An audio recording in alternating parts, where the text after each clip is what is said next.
Hey guys, today we are going to do the review comparison that you guys requested.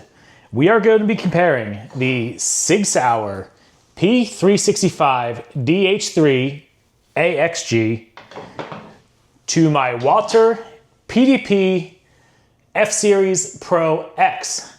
Now, when I first got the Walther and you guys had asked for this comparison, honestly, my initial thought was, I think they'd be too different.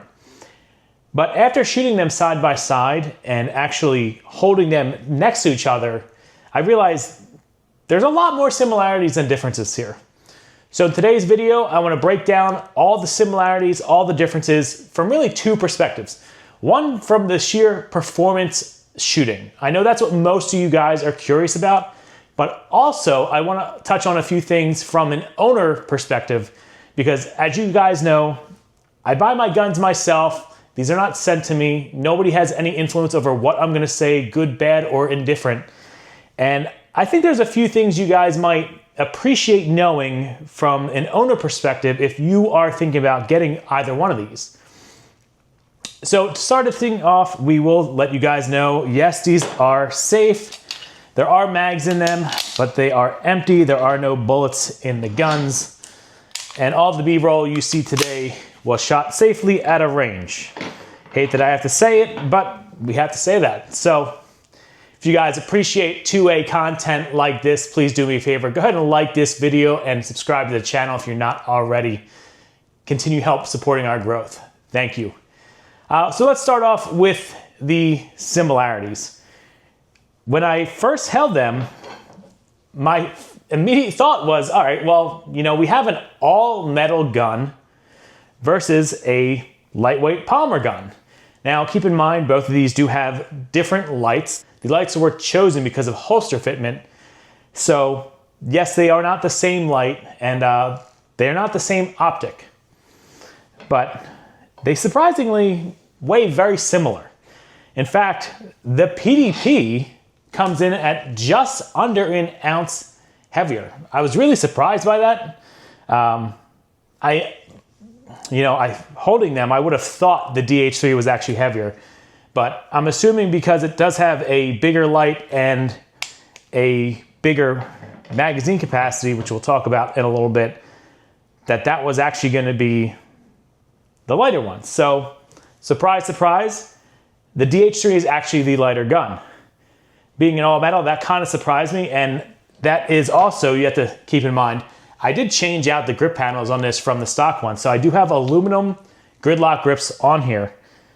Now I realize that may affect the performance of this, but I wanted to give you guys the comparison that I have shown you with the reviews I've done. So I did not want to change this back to stock. I just wanted to keep it as I had the guns. And we can talk about that a little bit later, more in depth. So size-wise, they're virtually the same. PDP's slightly heavier, but the DH3 is definitely thinner. So the P365s have always been known for having a very slim line build. Whether that's a pro or a con to you, that's going to come down to your hand size. Personally, I like both. I like them for different reasons.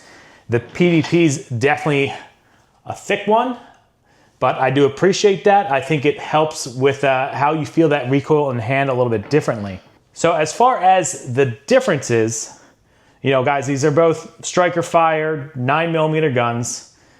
We already said the DH3 is all metal.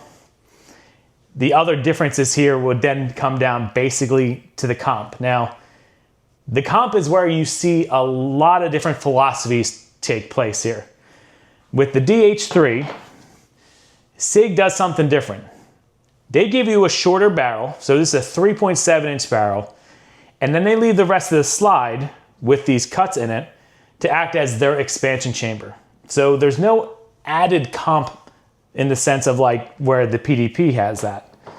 With the PDP, you actually have a 3.5-inch barrel, and then you do have the Parker Mounted Machines comp on the end. So I was surprised that that had the same length overall, and I'll show you guys close up so you can see. But having a different barrel length and comp setup, it actually turns out to be almost the same size minus the thinness, giving the DH3 the edge in that department. They both do have a magwell. The magwell is a little bit smaller, I'd say, I mean, barely on the DH3, and it's mostly just in the front. The PDP, you have an option to change out back straps. When I first got this, I thought about changing out the back strap. I was gonna go with the medium size, this is the small, but through shooting it, I realized I didn't need to. Keep in mind, I do wear a size large in gloves, so for me, this being the slimline, small grip PDP, it actually works pretty well for me. I know some people with larger hands have some issues with it, so keep that in mind.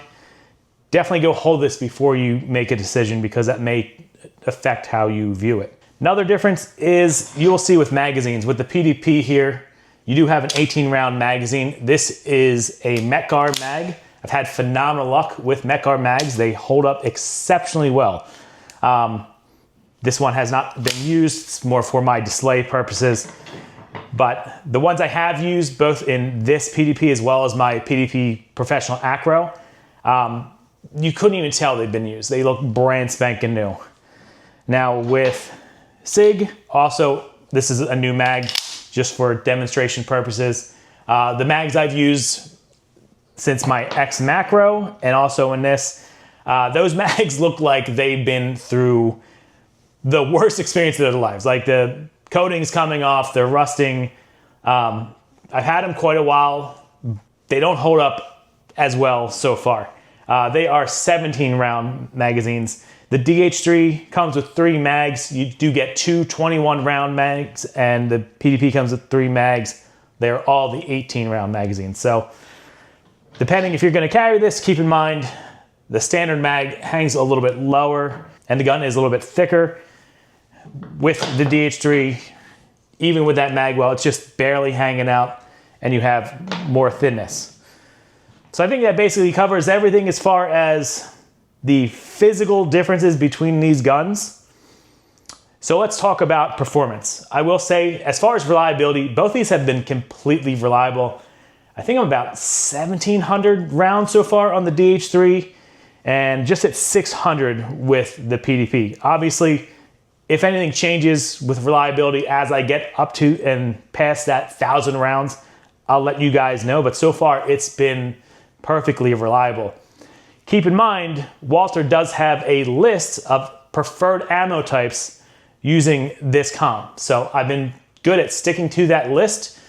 It's nothing crazy. It's all stuff you would find in a regular box store. But keep that in mind. They do tell you what does and doesn't work so well with this. I've been doing my best to stay to that list. I think it's the lower pressure stuff doesn't really work well. I haven't tried it yet. I might try that later at the 1,000 round review just to kind of see what it doesn't do. I'm assuming it doesn't feed right, but I just want you guys to be aware if you were to go this route, there are some more complications to say. Not that it's really complications, it's a pretty long list. Very readily available ammo. I did clean them both at every 500 rounds, so this has gotten cleaned once. It's gotten cleaned 3 times. And I do think it's worth noting that although these are both comped 9mm, this DH3 gets insanely dirty after 500 rounds. I mean, it is probably, of all the guns I own, gets the dirtiest the quickest. Why that is, I'm assuming the way they do their comp with that shorter barrel allows more gases to get in and behind the slide. Is that a deal breaker? No, but something to keep in mind if you're someone who does not like to clean your guns often.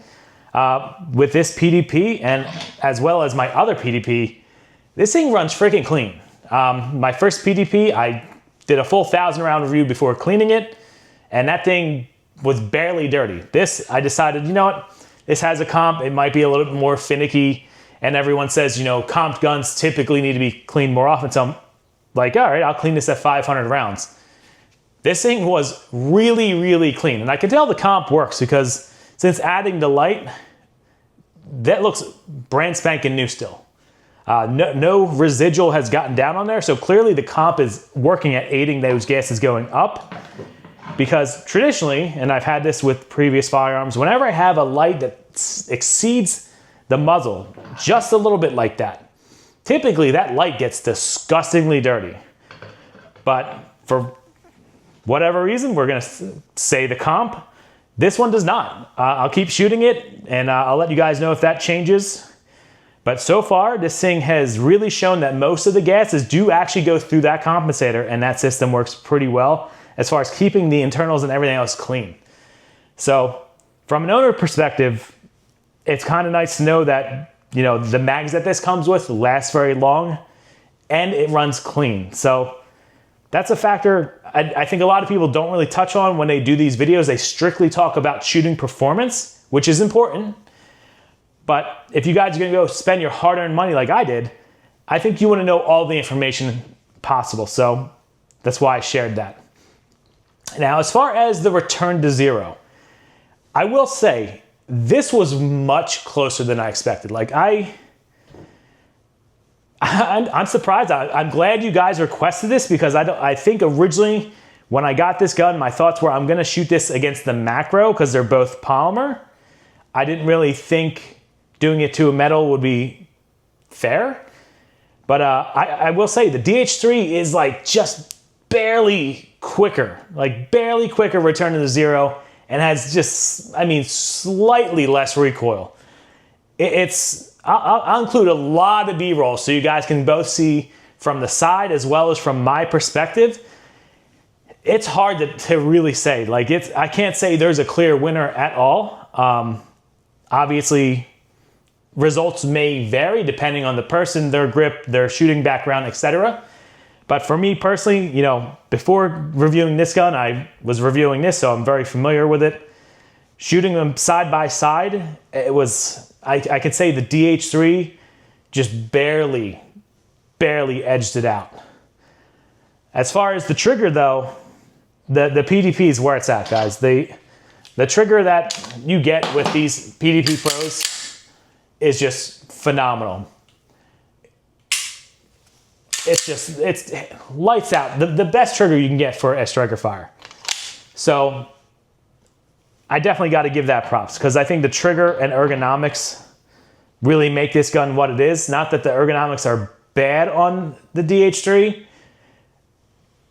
but the trigger, it's a 365 trigger, man. It's not terrible, but it's not great. It's definitely like when I first got that gun, the first thing I thought is like, for that price, you couldn't do anything with the trigger. Kind of stinks that you get stuck with that trigger, but keep in mind, you know, that's definitely a trade-off you have to think of. The PDP is definitely less expensive than the DH3, especially if you factor in changing out grips, which I hear a lot of you end up doing with this. But performance-wise, I'd say the DH3 just slightly, I mean, very close, very slightly better as far as how quick you could shoot this. And obviously, I do have more rounds on this, so my opinion could change as I get, you know, the round count on the PDP up there. But I really think the metal gun, even though it's lighter, I think more of that weight is evenly distributed in the back of the gun to keep this more balanced. Where in the PDP, and I noticed that from when I first held this, before there was even an optic or light, that it's kind of front heavy. So yeah. Which one would I recommend? This is always the tough question. I would strongly suggest you guys watch the long-term reviews. I'll have the long-term review coming out for this next week. But I do have one for the DH3, and I do have some concerns with this. Do I think it's reliable and a good carry? Yes, but do I think it's worth the money? It's really hard to justify that. Like, I can't comfortably just go tell everyone, hey, go get that one because it's cool. Now, with the PDP, this only being my second PDP, I really see a lot of value in this. I see a lot of reliability. Again, it comes down to what are you getting it for, right?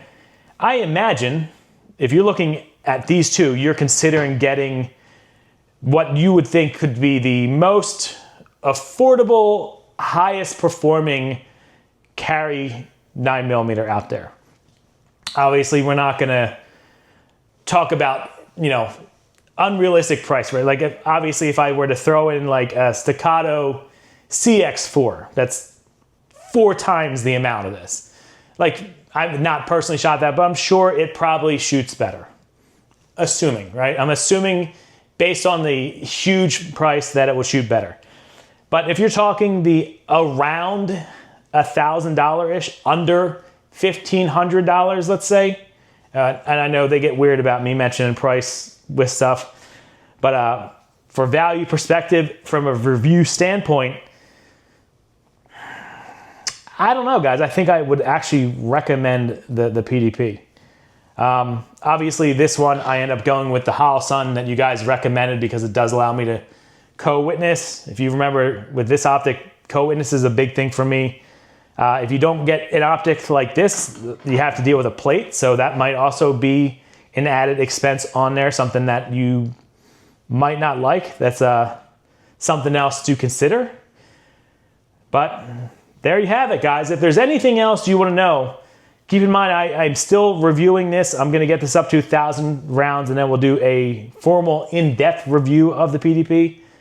And if there's anything else you think I should compare to this, let me know in the comments below.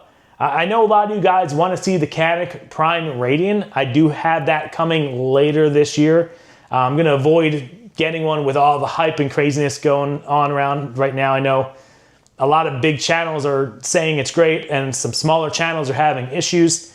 I'm hoping if I kind of wait, you know, 3 months, the storm will pass, and I can just, you know, review it, give you guys my honest thoughts, and then I'll do a comparison with one of these, both these. You guys let me know, but that will come later this fall for that reason alone. But thank you guys for tuning in. I do have a lot more videos coming. So if you appreciate this kind of stuff, please go ahead and subscribe to the channel. I do appreciate all the support you guys give me. But stick around. We'll have more good stuff. Peace.